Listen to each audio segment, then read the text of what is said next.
안녕하세요. 유치원을 운영하고 있는 50대 여성입니다. 유치원 교사 생활을 포함해 20년이 넘는 시간 동안 아이들을 돌보고 있는데요. 여전히 달라지지 않는 한 가지는 아이들을 돌보는 것이 정말 힘들다는 사실이에요. 하지만 그럼에도 제가 계속해서 유치원을 운영하는 것은 티 없이 맑은 아이들의 미소 때문이랍니다. 과거 가장 믿었던 사람에게 배신당한 슬픔으로 힘들어하고 있을 때 아이들의 맑은 웃음은 큰 힘이 되어 주었고요. 아마 아이들의 미소가 아니었다면 지금까지도 배신당한 과거에 사로잡혀 이렇게 사연을 보낼 용기도 내지 못했을 거예요. 초등학교 교사로 근무하시는 아버지와 유치원 교사로 일하셨던 어머니 덕분에 저 또한 자연스럽게 아이들을 가르치고 돌보는 일로 눈길을 돌렸던 것 같아요. 부모님께서도 유아교육과에 가는 것을 적극적으로 찬성하셨고요. 솔직히 결혼을 하고 아이를 낳고도 복귀해 일할 수 있는 직업은 그리 많지 않잖아요. 그래서 더 유아교육과를 가고 싶었던 것 같습니다. 유치원 교사가 되면 적어도 경력이 단절될 일은 없을 테니까요. 한 번도 휴학하지 않는 저는 졸업을 한 후 바로 유치원 교사로 취업을 하게 되었는데요. 비슷한 시기 유치원에 취업한 동기들이 말하길 유치원 교사로 일하면서 제일 힘든 것은 제멋대로 행동하는 아이와 대소변을 가리지 못하는 아이라고 하더라고요. 동기들의 푸념은 저 또한 충분히 이해가 갔습니다. 아직 20대밖에 되지 않는 친구들이 자기 자식도 아닌 남의 집 아이들의 대소변 가리는 것을 가르쳐주는 것은 쉽지 않은 일이잖아요. 하지만 저에게 가장 힘든 것은 유난을 피우는 학부모도 말을 듣지 않는 아이들도 아닌 바로 유치원 원장이었네요. 제멋대로의 원장에 비하면 그런 것들은 식은 죽 먹기처럼 쉬운 일이었어요. 예민하고 자기중심적인 원장은 자기 기분에 따라 행동하는 일이 많았거든요. 기분이 좋은 날이면 유치원 교사들에게 커피를 돌리는 등의 선행을 보이기도 했지만 기분이 안 좋은 날이면 창틀에 앉은 먼지 하나에도 꼬투리를 잡으며 늦게까지 잔소리를 늘어놓았어요. 퇴근 시간이 한참 지나고도 말이에요. 원장은 대체로 모든 유치원 교사를 마음에 들어하지 않았지만 그 중에서도 제일 마음에 들어하지 않는 것은 바로 저였습니다. 아무리 제멋대로인 원장이라 할지라도 몇십 년의 경력을 가진 베테랑급 교사들에게 난리를 피우고 싶지는 않았겠죠. 이기적이고 아이들을 좋아하지 않는 원장의 유치원이 학부모들 사이에서 입소문이 난 데에는 기존 유치원 교사들의 도움이 컸을 테니까요. 입사한 지 한 달도 안 돼 실수가 잦은 저는 원장의 먹잇감이 되기 일쑤였습니다. 항상 안 잊고 온 눈으로 쳐다보는 원장 때문에 출근을 하는 것이 아닌 살얼음판을 걷는 것 같은 기분이 들 때도 있었죠. 놀이터에서 놀던 아이가 넘어지기라도 하는 날엔 원장은 불같이 화를 내며 자기 방에 청소를 시켰고요. 그래도 화가 풀리지 않는 날이면 원장은 자신이 개인으로 타고 다니는 차에 세차까지 시켰답니다. 원장의 이런 만행은 교사들뿐만 아니라 학부모들 사이에서도 소문이 난 상태였어요. 원장의 차를 청소하고 꾸중을 듣는 모습을 본 아이들이 학부모들에게 귀뜸을 한 것이겠죠. 유치원에 있는 사람들은 모두 원장에게 괴롭힘을 당하는 저를 측은하게 생각했어요. 오죽하면 아이들까지 힘내라며 사탕을 쥐어줄 정도였거든요. 원장의 괴롭힘으로 너무 힘든 날이면 부모님에게서 온 전화도 받질 않았어요. 유치원 교사 생활을 잘하는 줄 아는 부모님에게 차마 힘든 것을 털어놓을 수 없었는걸요. 그래서 부모님 대신 친구들에게 하소연을 했답니다. 원장의 만행을 들은 친구들은 길길이 날뛰면 당장 그만두라고 말을 했고요. 부당한 대우를 받으면서도 그만두지 않는 저를 친구들은 바보라고 했는데요. 공고에 올라오는 유치원들 중 지금 다니는 곳보다 근무 조건이 좋은 곳이 없었기 때문에 그냥 참고 다닐 수밖에 없었네요. 친구들은 부당한 대우를 받으면서 일할 바에는 차라리 돈을 조금 덜 주더라도 정신적으로 편한 곳에 가서 일을 하라며 조언을 해주었지만 결혼 자금을 모아야 했기에 어쩔 수가 없었는걸요. 그리고 아무리 힘들다고 할지라도 저에게는 든든한 남자친구가 있었기에 이 정도의 힘든 것쯤은 견딜 수 있었어요. 남자친구는 같은 학교 선후배 관계로 20살 때부터 사귀어 6년이란 긴 시간 동안 제 곁을 지켜주었죠. 물론 결혼을 한다면 한결같이 옆을 지켜주었던 남자친구와 해야겠다는 생각을 했지만 남자친구는 사무관 준비로 바빴기에 결혼은 미룰 수밖에 없었어요. 남자친구가 바로 사무관에 합격한다고 해도 공시생 생활을 하면서 모은 돈이 있을 리가 없었기에 결혼 자금은 전적으로 제가 하는 것이 옳다고 생각했죠. 그래서 힘든데도 불구하고 악착같이 유치원에서 버틴 거고요. 다행히 남자친구는 제가 유치원에 입사한 지 1년 만에 사무관에 합격을 했습니다. 첫 출근을 한 후 남자친구는 곧장 프로포즈를 해주었죠. 한쪽 무릎을 굽히고 반지를 끼워주는 남자친구를 보자 저도 모르게 눈물이 나왔어요. 이 순간을 위해 그동안 몸이 부서져라 일을 한 거잖아요. 얼마나 고생했는지를 알기에 주변 동기들 또한 저희의 결혼을 진심으로 축하해 주었는데요. 남자친구의 어머니를 뵌 순간 저의 꽃길은 가시돋은 지옥길로 변하게 되었네요. 예비 시어머니는 다름 아닌 꿈에서도 마주치기 싫었던 원장이었거든요. 남자친구의 어머니를 뵈는 자리에 원장이 나올 거라고는 꿈에도 생각하지 못했어요. 원장 또한 예비 며느리 자리에 제가 있는 것에 당황한 눈치였고요. 아버지 없이 힘들게 일을 하며 헌신적으로 남자친구를 키웠다는 어머니가 원장이라는 사실을 알게 되자 온몸에 소름이 돋더군요. 그동안 남자친구 앞에서는 세상 어디에도 없는 온화한 어머니 역할을 하면서 다른 사람들에게는 길길이 날뛰며 화풀이를 했던 거잖아요. 남자친구가 잠시 전화를 받으러 밖으로 나간 사이 원장은 미소를 띠고 있던 가면을 벗어던지고 본색을 드러내었어요. 참나, 정성스레 차린 밥상에 개 앉은 꼴이라니. 니까짓 게 어디라고 감히 우리 아들 옆자리에 앉아? 너 말해봐라. 우리 아들 보고 일부러 내가 운영하는 유치원에 얼굴 들이민 거지? 내세울 게 없으니 얼굴 도장이라도 찍으려고. 그게 무슨 말씀이세요, 원장님? 원장님이 기준 씨 어머니라는 거 알았으면 제가 진작에 말했겠지 왜 숨기고 있었겠어요. 원장은 유치원에 취업을 한 것부터 그동안 자신이 행패를 부려도 참은 것까지 모두 사무관이 된 남자친구의 옆자리를 노리고 한 행동이라고 생각을 하는 듯 했어요. 아무리 아니라고 말을 해보아도 원장의 머릿속에 저는 음흉하게 남자친구를 차지한 여자가 되어 있었죠. 긴 말 할 거 없고 당장 헤어져라. 번듯한 사무관인 우리 아들한테 유치원 교사 나부랭인 네가 어디 가당키나 하던? 자고로 결혼이란 비슷한 급인 사람끼리 해야 오래가는 법이야. 다 늙어서 이웃녀 딱지 붙이고 재혼도 못해서 달방에서 혼자 살까 걱정돼서 해주는 말이니 새겨듣고 지금이라도 네 급에 맞는 남자 만나라. 그동안 제가 원장님 마음에 안 들었다는 거 잘 알지만 지금도 노력하고 있고 앞으로도 원장님 마음에 들려고 노력할 거예요. 그러니까 제발 결혼만큼은 허락해주세요. 아이고, 우리 아들 눈에 쓸데없는 콩깍지 붙여놓은 것도 모자라 하다 이제는 우리 귀한 아들 옆자리까지 넘보는구나.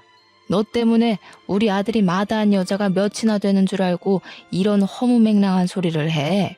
우리 아들이 마다한 여자 중에 눈 감고 아무 여자나 집어다가 앉혀놔도 너 같은 것보다 100배 아니 1000배는 나을 거다. 가진 게 없으면 염치라도 있어야지. 어디 감히 우리 아들을 넘봐. 자존심도 구기고 빌었지만 원장은 꿈쩍도 하지 않았어요. 오히려 더욱더 밀어내는 것 같았고요. 원장은 유치원 교사가 된 것이 공부를 안 해서라고 했는데요. 참 씁쓸했어요. 물론 안정성과 여러 가지 상황을 보고 직업을 선택한 것은 맞지만 아이들을 사랑하는 마음만큼은 진심이었는걸요. 똑같이 아이들을 가르치고 돌봐주는 입장에서 원장에게 안 좋은 말을 들으니 기분이 썩 좋지는 않더군요. 원장의 말을 듣다 보니 스스로가 못난 사람이 된 것 같았고요. 하지만 그럼에도 남자친구를 포기할 수 없었어요. 그래서 원장에게 저희의 결혼을 허락해달라 싹싹 빌 수밖에 없었습니다. 눈물까지 보이며 빌었던 것이 효과가 있었는지 원장은 못마땅한 눈으로 쳐다보면서도 결혼만큼은 허락한다고 말했어요. 대신 원장의 말이라면 무조건 따라야 한다는 이상한 조건이 걸리긴 했지만 왜 그런 말이 있잖아요. 사랑하면 약자가 된다는. 남들이 보기에는 저를 바보같이 봤을 수도 있어요.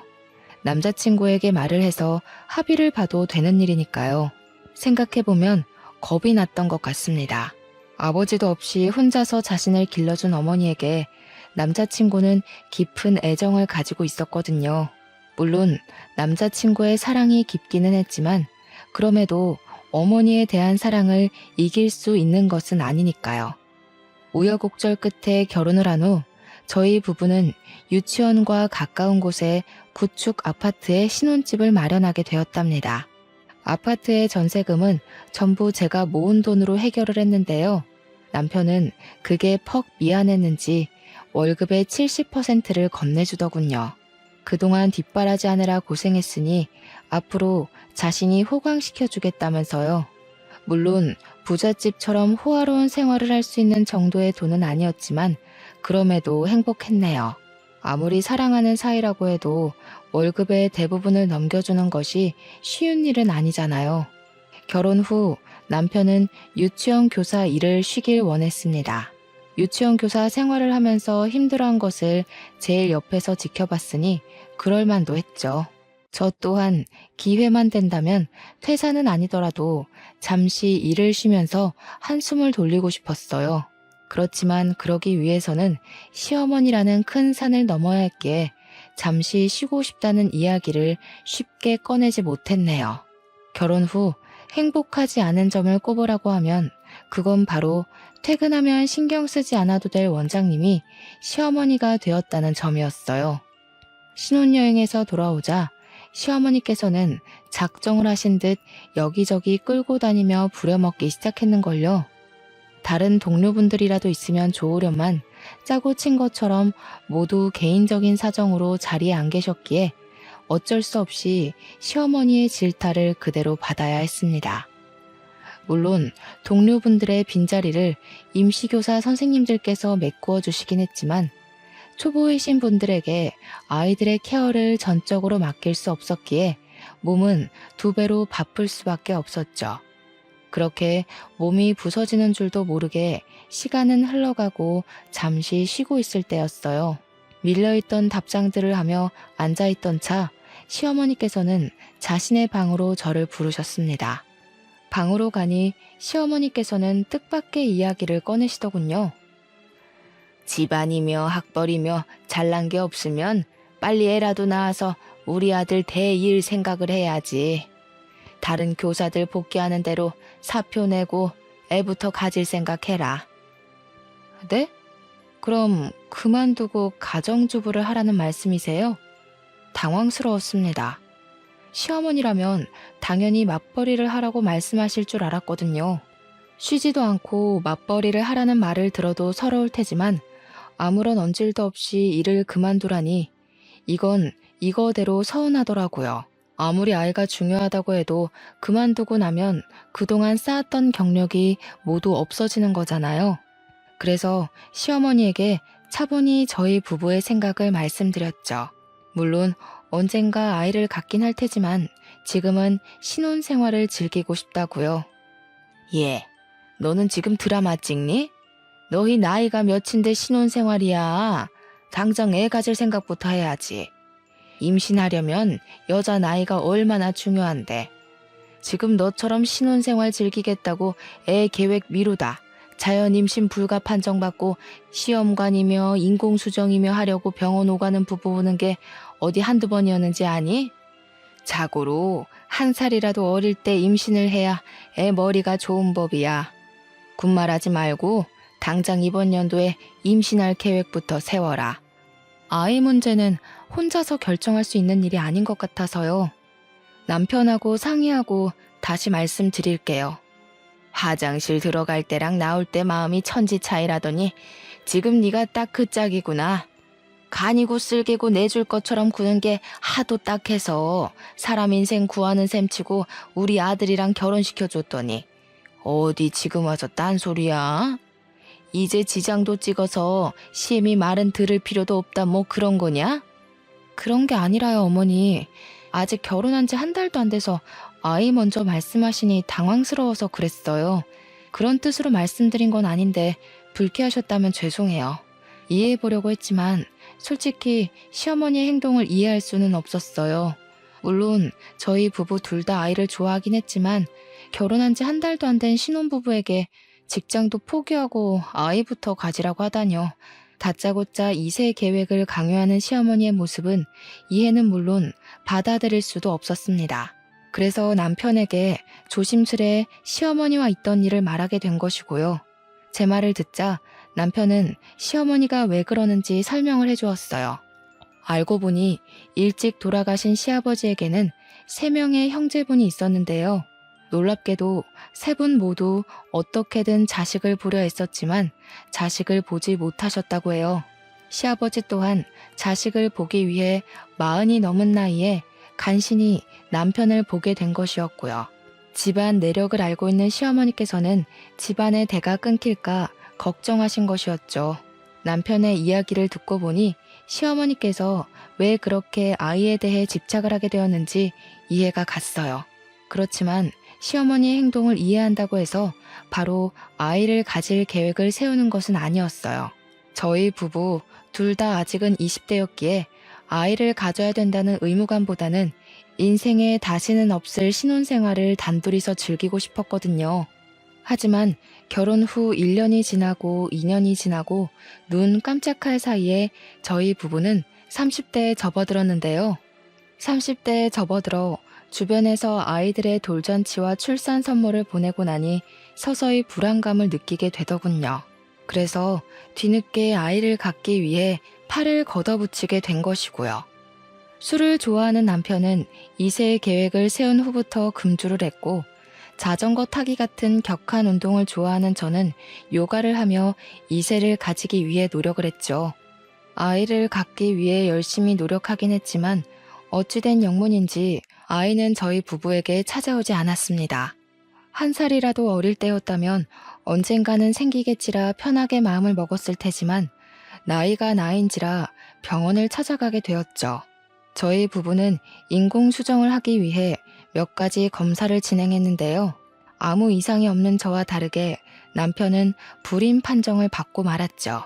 검사 결과를 받은 후 저희 부부는 며칠간 대화도 단절한 채 충격에 빠져 있었어요.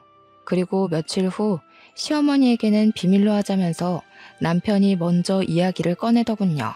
자신을 쏙 빼닮은 아이를 가지고 싶어 하던 남편의 바람과 대를 이어가는 걸 누구보다 중요하게 생각하는 시어머니의 집착 모두를 알기에 그저 남편의 뜻을 따를 수밖에 없었네요. 괜찮은 척하기는 했지만 남편이 밤마다 베개를 적시며 힘들어하는 것을 알았기에 조용히 남편의 등을 두드려줄 수밖에 없었습니다.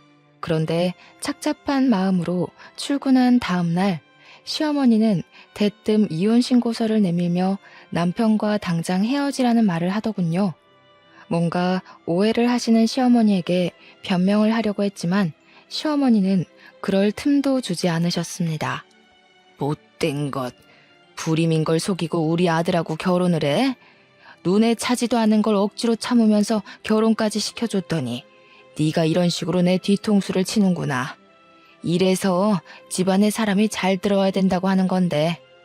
시어머니는 남편이 아닌 제가 불임이라고 생각하는 모양이었어요.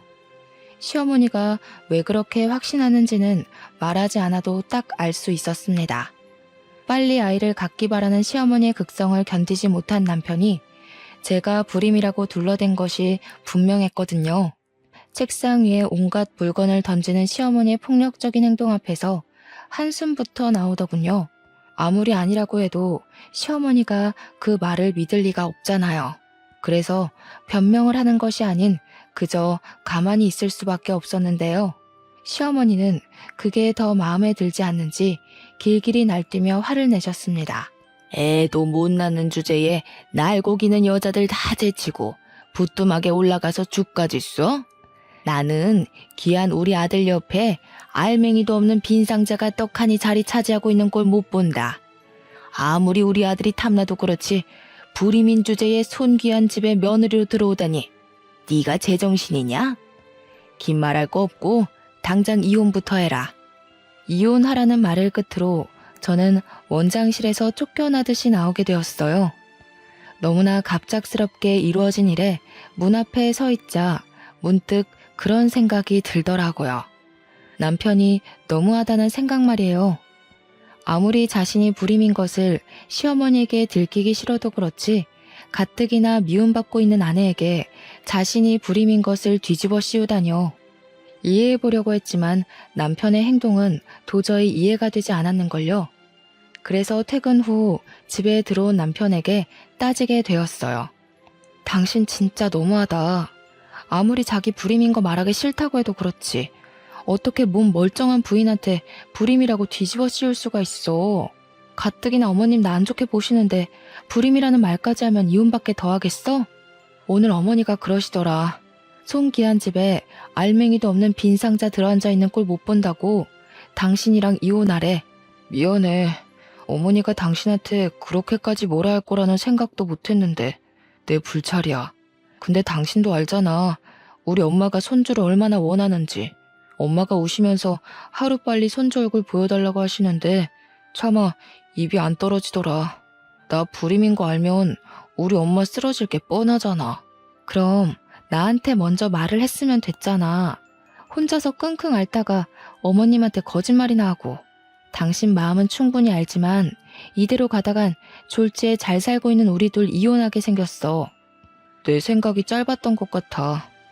아무리 입이 안 떨어져도 당신까지 끼어들겠으면 안 됐는데. 엄마한테는 내가 잘 말할 테니까 당신은 조금만 기다려줘.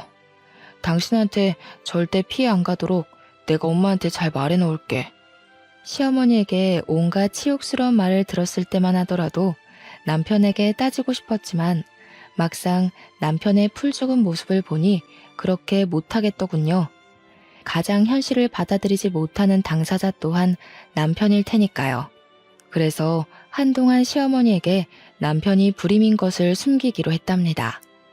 부부의 치부까지 눈감아주는 것이 진정한 사랑이라고 생각했거든요. 남편은 시어머니를 찾아가 저를 괴롭히지 말라고 신신당부를 한 모양이었지만 그럴수록 시어머니의 행패는 더 심해졌습니다.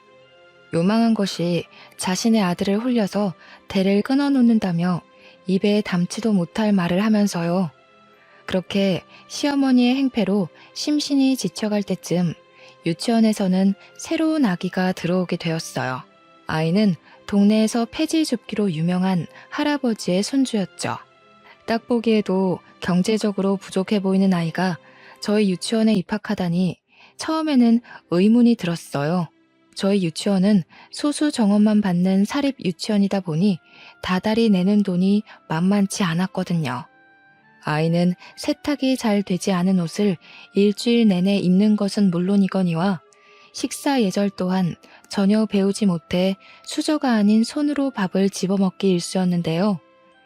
아이의 상태가 이렇다 보니 다른 유치원 아이들은 점점 그 아이를 피하더군요. 앞에서는 모두들 친하게 지내라 말을 하기는 했지만 선생인 저희들이 보기에도 부족한데 다른 유치원 아이들은 오죽할까라는 생각도 들었죠. 이쯤 되니 남들의 이목을 가장 중요하게 생각하는 시어머니가 무슨 생각으로 아이를 입학시켰는지 의문이 들었어요. 그래서 시어머니에게 욕을 먹을 각오를 하고 물어보게 된 것이고요. 말을 들어보니 시어머니는 아이의 할아버지에게 평소 받는 비용의 2배 이상을 받고 있었습니다. 시어머니의 만행을 알고 나니 소름이 돋더군요. 시어머니가 돈에 눈이 먼 것은 알았지만 경제적으로 부족한 분들의 주머니를 감당할 정도로 악질인 줄은 몰랐으니까요. 그래서 결심하게 되었죠. 교사의 도리로 아이가 유치원에 다닐 동안만이라도 사랑과 존중으로 아이를 가르쳐야겠다고요. 제일 먼저 한 것은 한글을 가르쳐주는 것이었어요.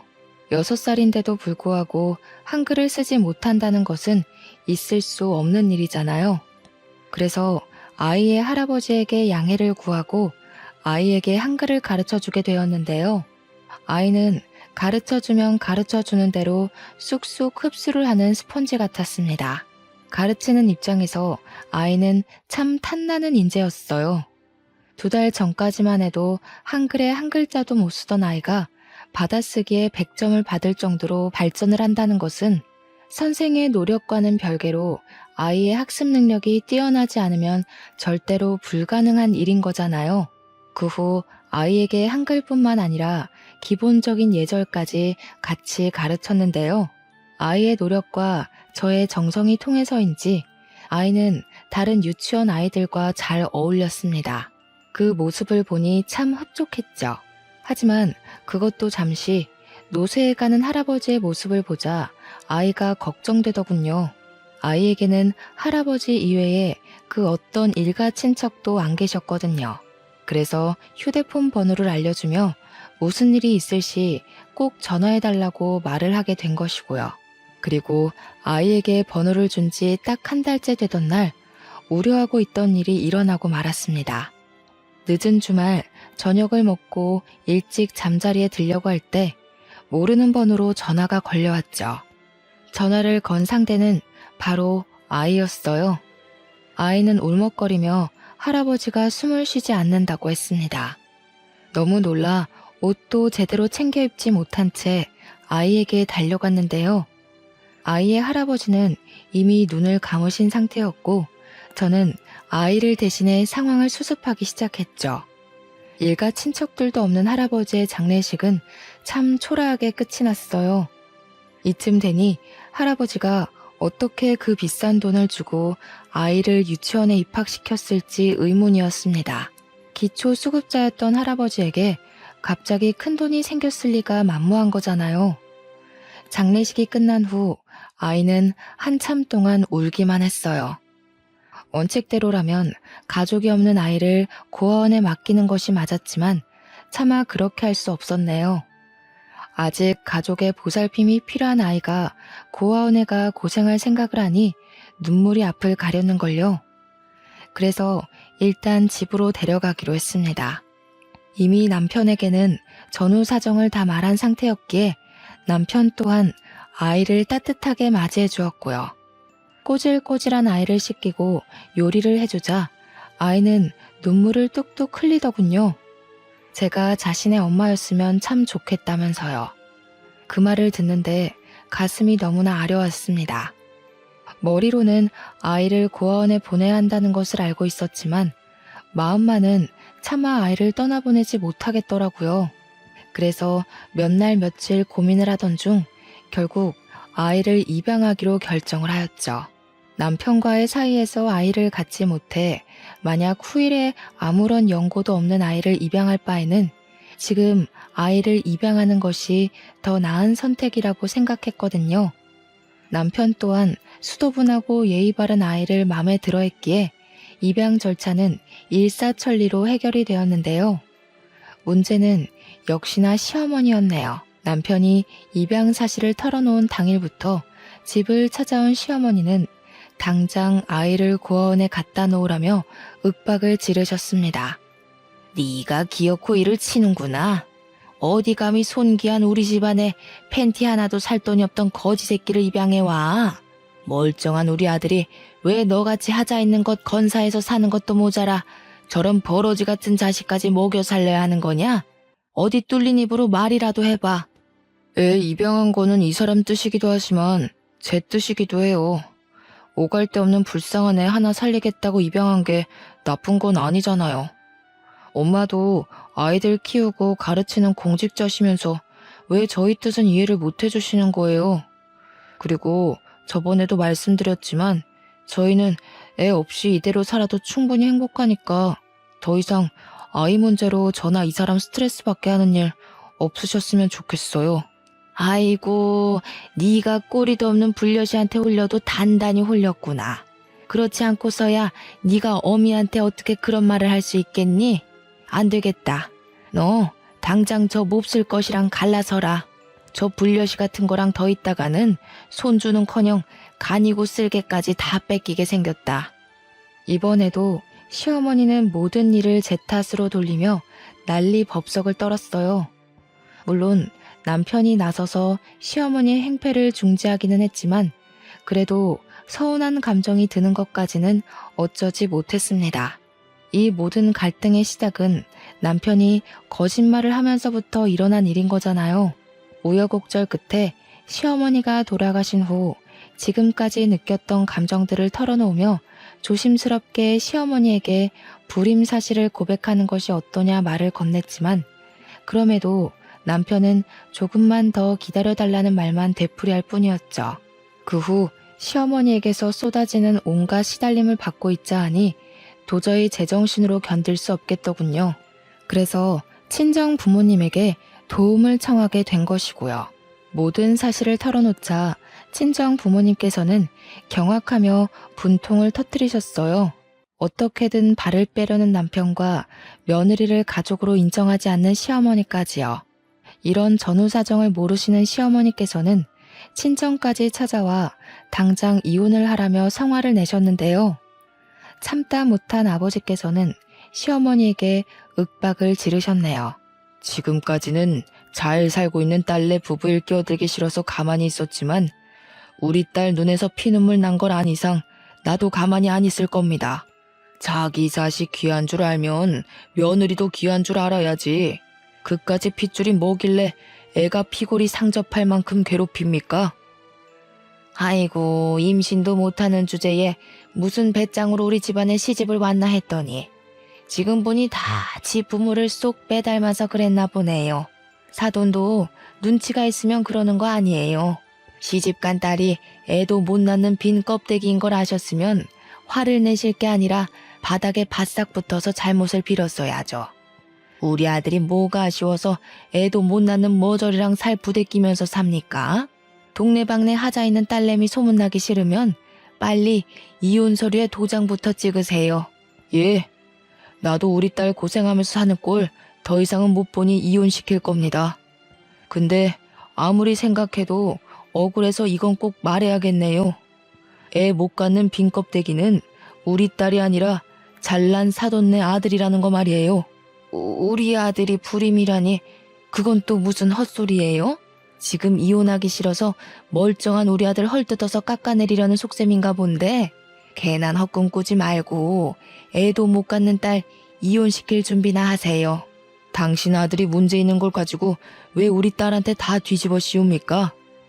못 믿겠으면 사돈이 당장 전화해서 확인이라도 해보시던가요. 처음에는 안 믿는 눈치였지만 아버지께서 강하게 나오시니 시어머니께서는 반신반의하는 심정으로 남편에게 전화를 걸었어요. 그리고 남편이 불임이라는 말을 듣는 순간 시어머니께서는 충격으로 그만 자리에서 쓰러지셨고요. 결국 시어머니는 구급차를 타고 병원 응급실에 실려가게 되었어요.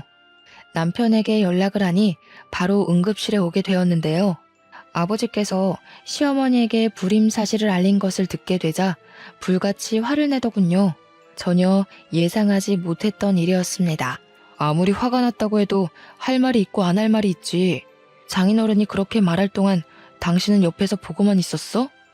내가 그렇게 기다려달라고 했는데 고작 우리 엄마가 뭐라고 한 것 가지고 남 치부나 까발리고 내가 우리 엄마 쓰러지는 거 보려고 당신이랑 결혼한 줄 알아?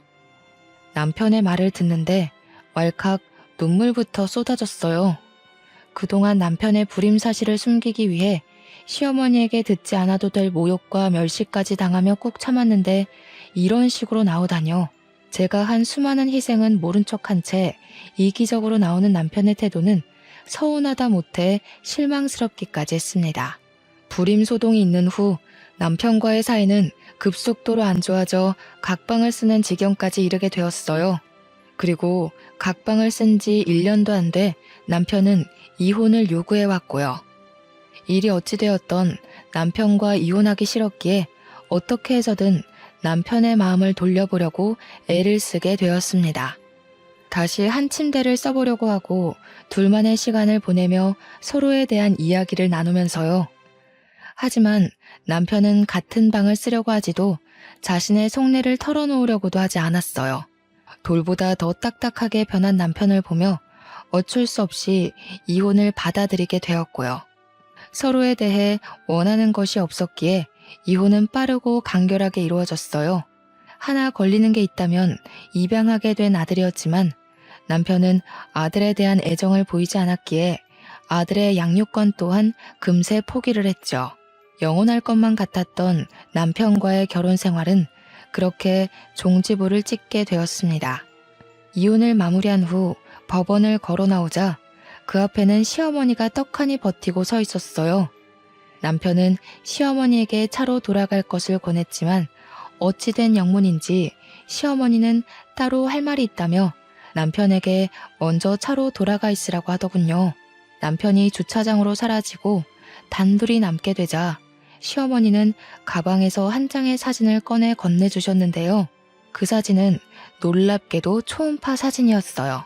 깜짝 놀라자 시어머니는 못마땅하다는 듯이 혀를 찼습니다. 불임은 무슨... 네가 직접 봐라. 우리 아들이 불임인가. 다 성에 안 차는 거지 며느리라고 들어와서 노한 조상님이 애가 못 들어서게 막은 거지. 차라리 이렇게 된 게 잘 된 일이지. 부모가 숟가락을 잘 물어야 태어난 애도 부모한테 받은 수저로 밥을 잘 받아먹는 건데. 은수저는커녕 수저 하나 제대로 없는 네 배에서 애라도 덜컥 들어서 봐라. 그 애가 자기 밥그릇이나 잘 챙길 수 있나. 제가 어머니였다면 불임인 아들 손주 봤다고 좋아할 게 아니라 유전자 검사부터 해보라고 할 거예요. 불임인 아들이 하루아침에 자식을 봤다는데 이상하지도 않으세요? 우리 아들 걱정할 시간에 피 한 방울 안 섞은 혹 달고 이혼녀 딱지까지 머리에 붙인 네 앞날 걱정이나 해라. 앞으로 우리 아들은 떡두꺼비 같은 손주 나와서 잘 살 테니. 괜찮은 척 하기는 했지만 충격이었습니다. 그리고 그제야 이혼을 서두르던 이유도 각방을 썼던 이유도 모든 퍼즐이 맞춰지기 시작했죠. 새로운 사람이 생기지 않고서야 사람이 한순간에 바뀌기는 어려운 일이잖아요. 떠나가는 남편의 차량을 보니 그동안의 일이 주마등처럼 스쳐가더군요. 남편의 불임 사실을 숨겨주기 위해 시어머니에게 핍박을 받았던 것부터 남편의 이기심에 질려 각방을 한 순간까지요. 그런 순간들이 머릿속에 스쳐가자 인생이 참 허무하다는 생각이 들었습니다. 그래서 안 좋은 생각까지 하게 된 것이고요. 하지만 제 옆에는 키워야 하는 아들이 있었기에 그런 안 좋은 생각들을 가슴에 묻으며 다시 일어날 수밖에 없었네요. 시어머니가 운영하는 유치원이 월급을 많이 주기는 했지만 차마 남편과 이혼까지 한 상황에서 시어머니가 운영하는 유치원을 다니지는 못하겠더라고요. 그래서 남편과 함께 지냈던 아파트도 정리하고 도망치듯 친정으로 들어가게 되었죠. 친정 부모님께서는 한 살이라도 젊을 때 그런 몰상식한 집안과 이혼한 것이 오히려 잘된 일이라며 위로를 해주셨어요. 친정 부모님의 응원이 있었기에 힘을 내어 다시 취업 준비를 할 수 있었고요. 하지만 시어머니가 동네 유치원들 사이에 여기저기 소문을 퍼뜨렸기 때문인지 취업은 잘 되지 않았습니다. 그래서 직접 유치원을 운영하기로 결심을 했죠. 물론 처음에는 계속해서 유치원을 운영할 수 있을까란 의문이 들 정도로 유치원에 아이들이 없었지만 그럼에도 아이들에게 진심을 다하기 위해 노력하니 어느 순간 엄마들 사이에서 믿고 맡길 수 있는 유치원으로 입소문이 나 있더라고요. 유치원의 원장이 된 후 시간은 빠르게 흘러 제 뒷공무니만 졸졸 쫓아다니던 아들은 어느덧 대학생이 되었죠. 운영하는 유치원도 안정이 되고 아들 또한 공부를 잘해 속히 말하는 명문대에 입학을 해 우수한 성적으로 장학금을 받았기에 제 노년의 나날은 행복의 연속이었어요. 남편과 시어머니에게 받은 상처와 슬픔을 보상받는 기분이랄까요? 하지만 그건 순전히 착각에 불과했습니다. 저희 유치원에는 유난히 장난이 심한 여자아이가 한 명 있었는데요. 처음에는 약간의 꾸중으로 아이의 행동을 바로잡으려 했지만 아이의 장난은 점점 도가 지나쳐갔어요. 다른 아이들에게 피해가 갈 정도로요. 다른 학부모들의 언성이 높아져 하는 수 없이 아이의 엄마에게 전화를 걸게 되었죠. 그런데 전화를 받은 엄마는 우리 아이가 그럴 리가 없다며 오히려 적반하장으로 나왔고 입씨름 끝에 결국 아이의 부모 모두를 유치원으로 부르게 되었네요. 그런데 아이의 아빠를 보는 순간 할 말을 잃고 말았습니다. 아이의 아빠는 다름 아닌 전 남편이었거든요. 전 남편 또한 많이 놀란 듯 입을 벌긋거리더니 아이의 엄마를 먼저 보낸 후 따로 이야기할 것을 권했어요. 제 기억이 맞는다면 남편의 아이는 중학생이 되었을 텐데 어린 딸아이가 있다니 조금 의아했죠. 의아해하는 표정을 읽었는지 남편은 숨겨졌던 이야기를 털어놓기 시작했어요. 첫째를 낳은 후 아내가 둘째까지 임신을 하자 남편은 먼저 유전자 검사를 했다고 해요. 유전자 검사에서 모두 친자 확인이 된 후에는 다시 병원에 검사를 해봤고요. 놀랍게도 다시 한 검사에서 남편은 불임이 아닌 것으로 판명이 났다더군요. 모든 것이 다 병원의 불찰이었던 것이었습니다. 모든 사실을 털어놓은 남편은 미안하다며 사과를 했는데요. 남편의 사과를 받자 씁쓸해졌어요. 병원의 검사만 아니었다면 지금쯤 전 남편의 옆에 아이를 안고 있는 것이 제가 될 수도 있었던 거잖아요. 끝난 줄 알았던 전 남편과의 재회는 다시금 우울감을 주었어요. 그래서 유치원을 운영한 후 처음으로 쉬어야겠다는 생각을 가지게 된 것이고요. 잠시 유치원 선생들에게 제가 할 일을 떠넘긴 후 제일 먼저 한 것은 이사였습니다. 어차피 아들 또한 대학교 때문에 서울로 올라갔기에 더 이상 혼자서 넓은 집에 살 이유가 없었거든요. 한적한 시골로 이사를 간 후였습니다. 집 정리로 한참 정신없던 차 한 통의 전화가 걸려오더군요. 전 남편의 내연녀였죠. 전화를 받자마자 내연녀는 다짜고짜 상스러운 말을 하며 화를 냈습니다. 당신, 우리 애 아빠 보려고 문제도 없는 우리 애 문제 있다고 말 갖다 붙이면서 유치원으로 우리 부부 불러들인 거지? 뻔뻔하게 헤어졌으면 그걸로 끝난 거지. 어디 애까지 들먹이면서 가정까지 있는 남자를 넘보려고 해? 당신같이 파렴치한 인간한테 우리 딸을 맡긴 내가 잘못이지. 내가 당신 교육청에 고발하고 이 동네에서 얼굴도 못 들고 다니게 할 테니까 유치원 문 닫고 손가락 빨 준비나 해. 기가 차 아무 말도 할 수가 없었어요. 끝난 사이도 아니고 갈등에 종점을 찍은 후 이혼을 했는데 아무리 좋았다고 한들 애틋한 감정이 남아있을 리가 없잖아요. 그래서 내연녀에게 차분히 설명을 했죠. 하지만 설명을 듣고 난 후 내연녀는 오히려 다 끝난 본처 행세를 한다며 더욱더 화를 내더군요. 전화가 끊긴 후 작은 소동이라 생각하며 이 일을 그냥 넘기려 했습니다. 내연녀는 생각보다 더 지독하고 악랄한 사람이더군요. 이사한 주소를 어떻게 알아냈는지 내연녀는 제가 사는 곳까지 찾아와 쌍욕을 하며 오히려 저를 내연녀 취급하기까지 했거든요. 남편에게도 이 사실을 알렸지만 애초에 남편은 문제를 나서서 해결하는 사람이 아닌 회피하고 넘어가는 사람이었기에 큰 기대는 하지 않았어요. 남편의 성정을 잘 알았기에 변호사를 구하려 힘썼고요. 다행히 친구의 도움으로 괜찮은 변호사를 구하게 되었는데요. 변호사는 꼼꼼한 일처리로 내연녀에게 접근 금지 명령을 신청하는 것과 더불어 스토커 죄까지 물며 벌금형까지 선고를 했습니다. 변호사의 도움으로 골칫거리였던 내연녀는 떨어져 나갔고요. 내연녀의 일이 끝난 후 몇 번이나 변호사에게 고맙다고 인사를 했죠. 그랬더니 변호사는 이렇게 만난 것도 인연이니 좋은 친구로 지내자며 제안을 했습니다. 처음에는 단순한 이유로 시작한 사이였지만 변호사는 알고 지내면 지낼수록 참 괜찮은 사람이었어요.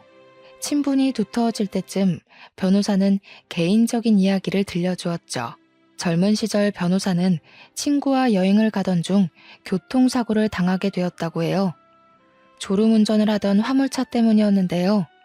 목숨을 부지한 변호사와 다르게 운전대를 잡고 있던 친구는 안타깝게도 운명을 달리했다더군요.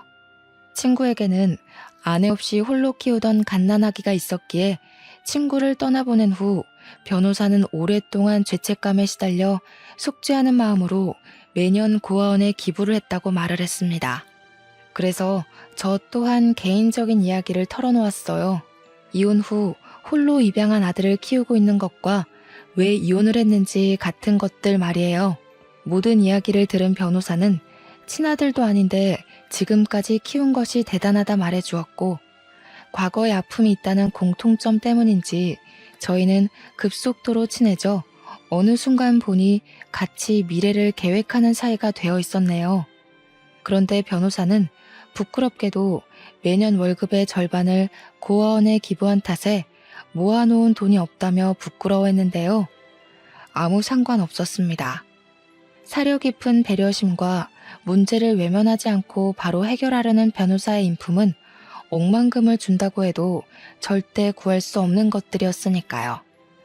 변호사의 부모님은 며느리를 애 낳는 대용품으로만 보던 시어머니와는 전혀 다른 분들이었습니다. 입양한 아들을 키우고 있는 것을 알았을 때도 괜한 짓을 했다며 비난하는 것이 아닌 그동안 고생했다며 따뜻하게 안아주셨거든요. 변호사의 부모님까지 만난 후 더욱 결혼에 대한 생각을 확고히 하게 되었죠. 아들 또한 변호사를 아버지처럼 잘 따랐기에 저희의 결혼에는 아무런 문제도 없었습니다. 그런데 결혼을 하루 앞두고 아들은 저희에게 상의해야 할 일이 있다며 집으로 찾아왔죠. 아들이 말하길 딱 봐도 불량해 보이는 사람들이 개명 전 자신의 이름을 말하며 오래전 돌아가신 아버지의 이야기를 했다는 것이었어요. 이야기를 들으니 온몸에 소름이 돋더군요. 얼굴도 모르는 사람이 아들을 범죄의 표적으로 정하고 버린 일일 수도 있는 거잖아요. 당장 경찰에 신고하자고 말을 하는데 옆에 있던 변호사는 남자의 이름을 말하며 아는 사이냐고 물었는데요. 아들은 소스라치게 놀라며 변호사에게 친아버지의 이름을 어떻게 아느냐고 되묻더군요. 그러자 변호사는 아들의 앞에 무릎을 꿇으며 눈물을 흘렸고요. 내가 눈앞에 너를 두고도 몰라봤구나. 그때 네 아빠가 아닌 내가 대신 죽었어야 하는데 만약 내 얼굴을 본다면 꼭 사과하고 싶었는데 하늘이 드디어 나한테도 용서를 구할 기회를 주나 보구나. 그럼 아빠랑 같이 여행을 갔다던 사람이 아저씨였던 거예요? 네가 보기에 변명같이 들릴지도 모르겠지만 그동안 네 할아버지에게 매달 돈을 드리려고 노력했어. 그게 내가 할 수 있는 유일한 사죄의 길이라고 생각했거든. 변호사의 말을 듣고 보니 아주 오래전 품었던 의문이 풀리기 시작했습니다.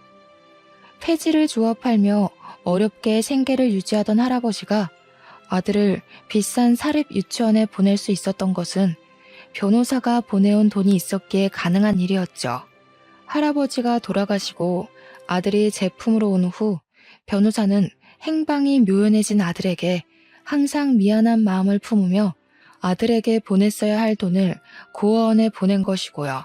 저와 결혼을 앞두고 죽기 전 한 번이라도 아들을 봐야겠다는 일념으로 변호사임에도 불구하고 흥신소의 도움을 받아 아들을 찾아다녔다며 눈물을 훔쳤죠. 모든 사실을 알게 된 저희 가족은 한바탕 눈물을 흘리고 모두 퉁퉁 부은 눈으로 결혼식에 참석을 하게 되었는데요. 후회는 없었습니다. 진정한 가족이 함께하는 미래에는 결혼식보다 더 행복하고 웃을 일이 많다고 생각했으니까요. 결혼식을 올린 후 저는 다시 유치원에 복귀했어요. 한 가지 달라진 점이 있다면 제 옆에는 영원한 인생의 동반자가 생겼다는 것이랄까요? 전에 같이 일하던 유치원 교사에게 듣기로 전 남편은 얼마 전 이혼했다는 소식을 전해주었어요. 이혼 사유는 심각한 내연녀의 의부증이라네요. 전 남편과 이혼을 했을 때만 해도 세상이 무너지는 것 같은 절망감을 느꼈지만 시간이 지나고 나니 전 남편과 이혼을 한 것이 참 다행이라는 생각이 드네요. 이혼하지 않았다면 소중한 아들을 키우지도 이렇게 좋은 사람을 만나 행복한 생활을 누리지도 못했을 게 뻔한걸요. 이런 걸 보면 사람은 뿌린 대로 거둔다는 말이 맞는 것 같아요. 조금 오지랖일 수도 있겠지만 전 남편이 지금이라도 이기적이고 회피적인 성격을 고치고 새로운 삶을 살았으면 좋겠습니다. 현재 힘든 시간을 보내고 있는 분이 계시다면 희망을 잃지 마시고 꼭 앞으로 나아가셨으면 좋겠어요. 아무리 힘든 일이 있다고 해도 앞으로 나아가다 보면 그 끝에는 꼭 희망이 기다리고 있을 테니까요. 그럼 지금까지 기구했던 저의 사연을 들어주신 시청자분들에게 감사하며 이만 물러가도록 하겠습니다.